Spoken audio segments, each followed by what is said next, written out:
¿Qué tal, mis queridos amigos, alumnos de nuestro taller de filosofía, de introducción a la filosofía? Esta lección número 18 se va a tratar de la vida y los vivientes. Vamos a ver desde el punto de vista filosófico qué es la vida. El primer problema de preguntar por la vida considerada en sí misma es que la vida no es una cosa, ni tampoco es algo de las cosas. Para el ente vivo, la vida no es un accidente que pueda poseer o no, como el tamaño, el color, etc. Para este sujeto, perder su vida significa morir, es decir, dejar de ser en absoluto. Que mi perro muera significa precisamente que no hay más perro. En términos clásicos, vita invitentibus est esse. Fíjense, en latín, ahora en castellano. En los vivientes, la vida es su mismo ser. Por eso, más que tener vida, el animal es su vida.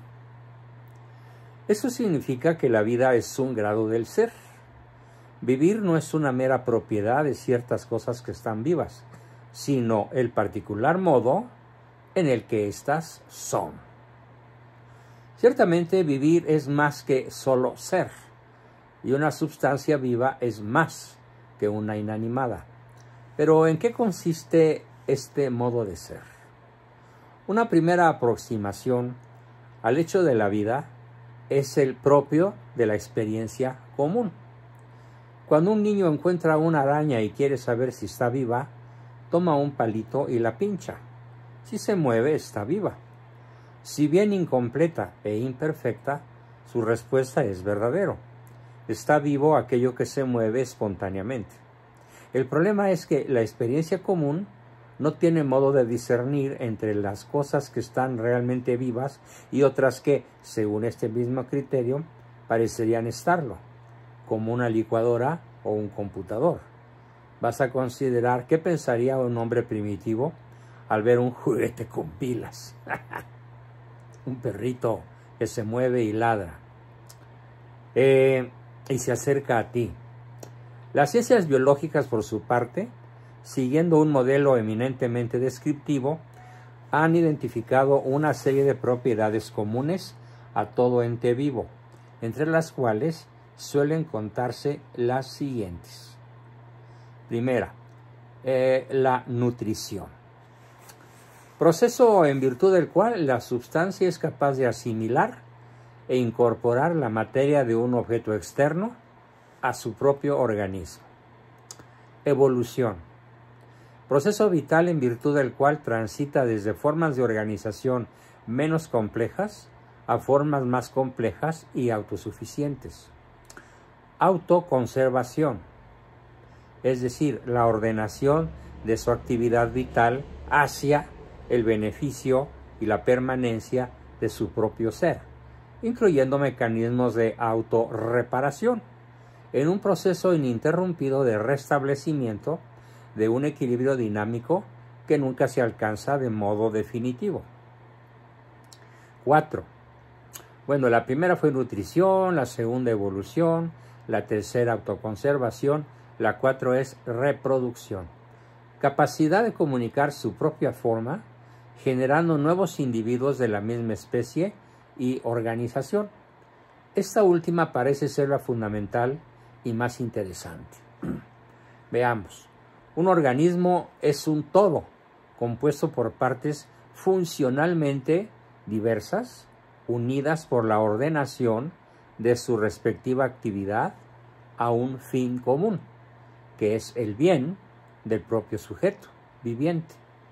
Las partes de un organismo se distinguen en virtud de su función propia. Esta función, a su vez, se ordena al fin del todo, cuyo bien propio se comunica a cada una de sus partes. De este modo, cada órgano contribuye al bien de los demás órganos, y recibe de ellos lo necesario para su propia actividad. En cuanto a partes, los órganos existen en y por el todo. Por eso, si una parte falla, todo el organismo se enferma, y si éste muere, todas las partes mueren con él, irremediablemente. En un organismo, el todo está en cada una de las partes, según su propio modo y medida, más intensamente en los órganos vitales y un poco menos en aquellos órganos que son secundarios.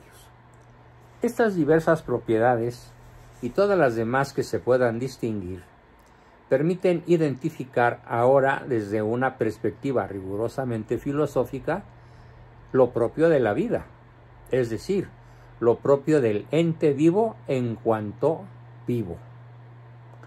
Se trata del movimiento inmanente, es decir, del acto que tiene su principio y su término en el propio sujeto.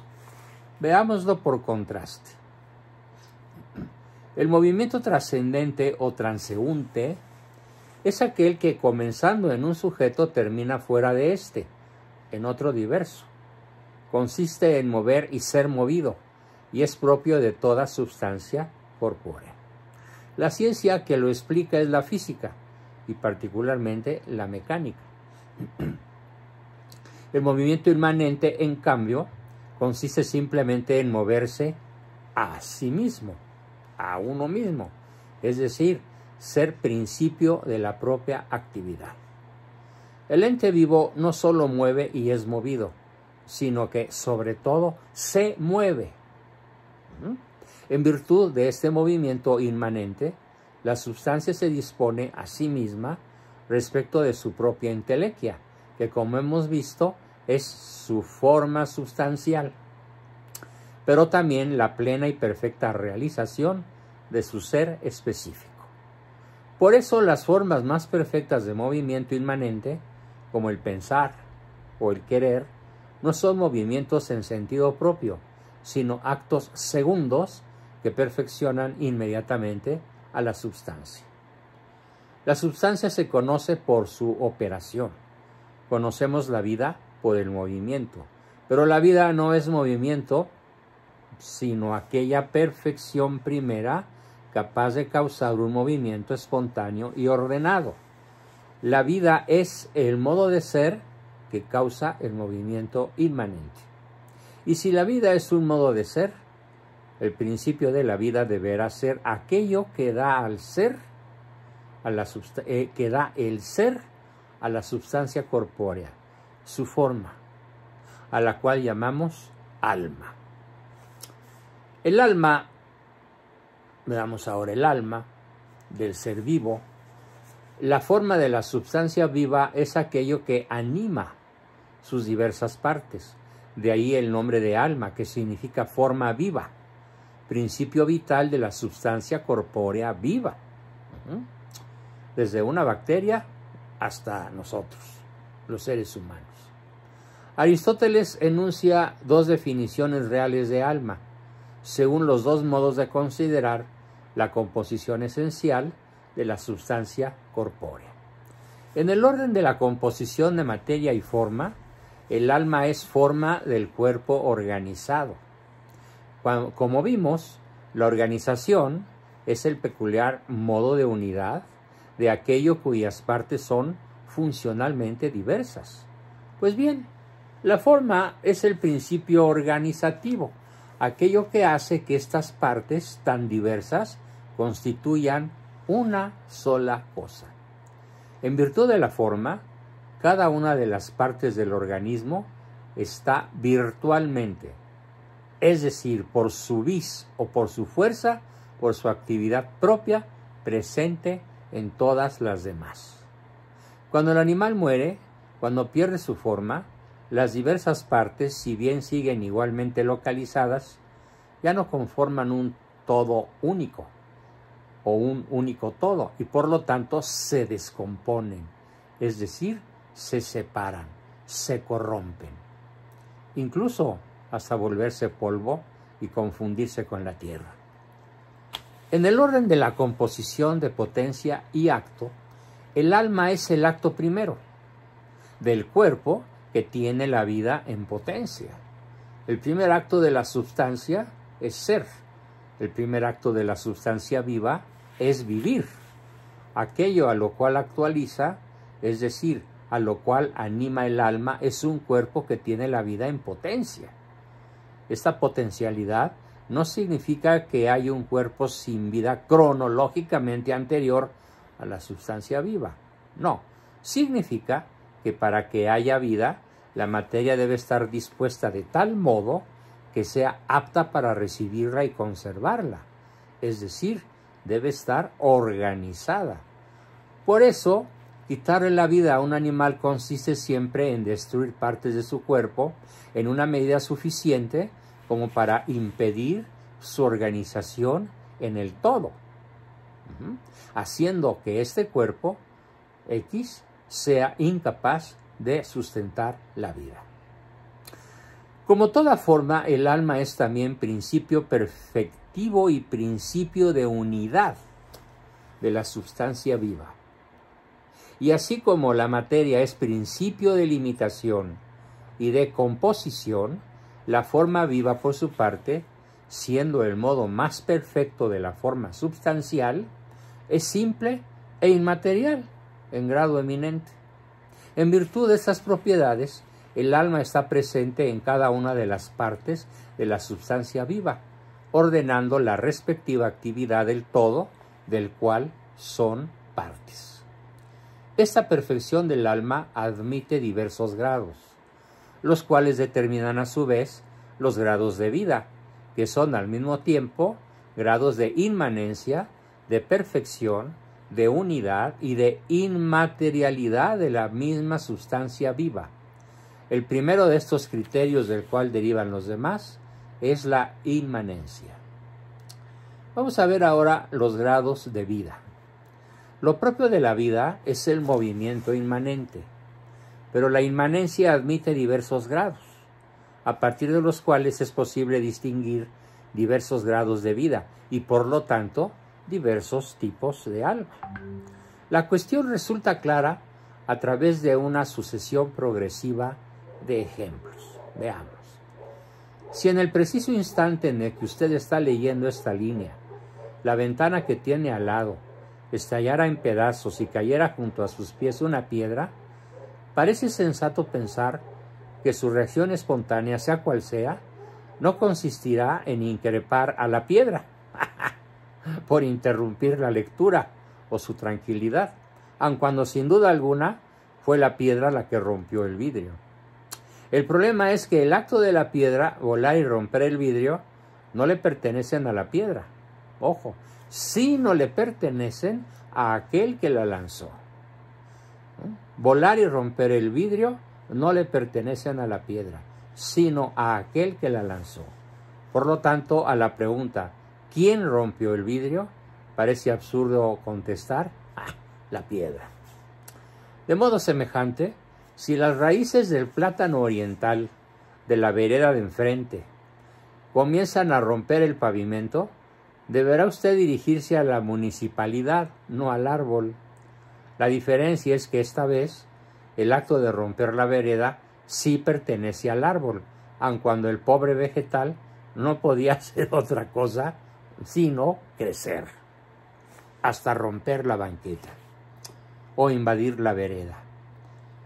Prosiguiendo nuestra serie, si el perro del vecino muerde a mi hijo, ciertamente deberé reclamar a mi vecino y no al perro, pero no lo haré sin antes haberle propinado al perro en cuestión algunas excelentes razones para no hacer esto nuevamente.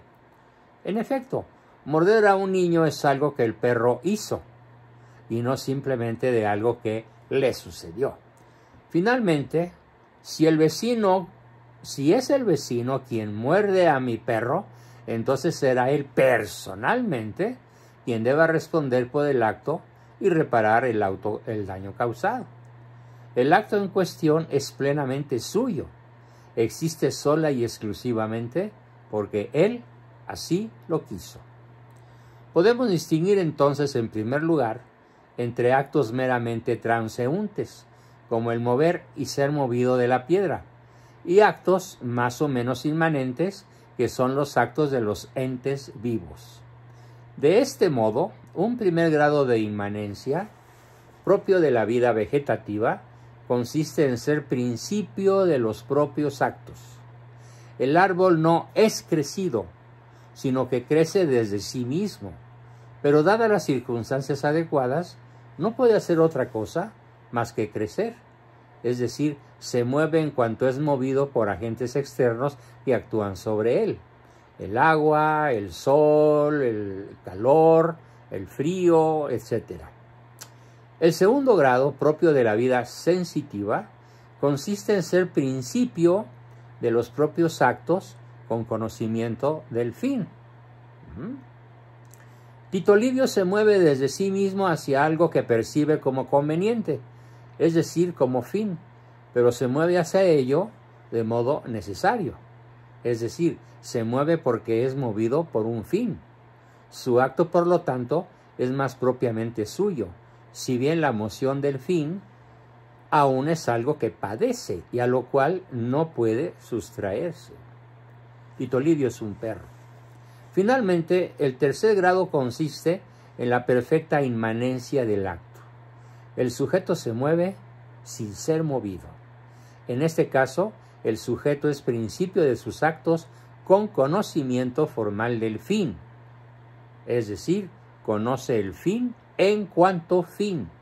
Esto significa que el acto es plenamente suyo, es decir, que es un acto libre. Esta inmanencia, esta plena inmanencia, consiste en que mediante sus actos el sujeto se dispone bien o mal a sí mismo respecto de su fin último o entelequia. Corresponde evidentemente a la vida racional. Como se indicó, estos grados de inmanencia son también grados de perfección, de inmaterialidad y de unidad sustancial. Los grados de perfección, pues, la perfección es acto y es precisamente en virtud de la intensidad del acto primero que se explica el grado de dominio sobre los actos segundos. En otros términos, los actos son más propios en la medida en que más se posee el propio acto de ser.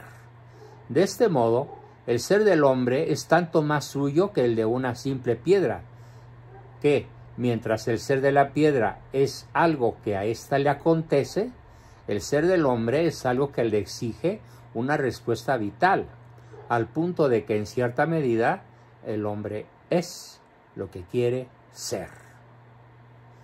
Son también grados de inmaterialidad, pues sólo aquello que es inmaterial puede tenerse presente a sí mismo, sea de modo puramente orgánico, el todo presente en cada una de sus partes, bien sea por el conocimiento sensible que, suponiendo conciencia, implica una cierta reflexión sobre sí mismo que es necesariamente inmaterial, sea en fin como reflexión perfecta sobre el propio acto intelectual o volitivo. Bien, hasta aquí nuestra lección número 18. Escúchala, disfrútala, asimílala, haz tu resumen y envíalo lo antes posible. Muchas gracias y nos vemos pronto. En esta ocasión me tardé mucho en enviar la lección 18 por enfermedades, accidentes, viajes y 1001 problemas que mi esposa y yo tuvimos que enfrentar en las últimas 4 semanas, pero gracias a Dios ya estamos de regreso en casa y espero retomar el ritmo acostumbrado de una lección, idealmente cada 8 días, pero a lo sumo cada 15 días. Muchísimas gracias, feliz año nuevo, porque la Navidad ya pasó, espero que la hayan pasado muy bien y espero que el año nuevo, 2023, esté lleno de bendiciones y sobre todo de adquisición de la verdadera sabiduría. ¿Cómo? A través de las lecciones de filosofía. Gracias y hasta la próxima.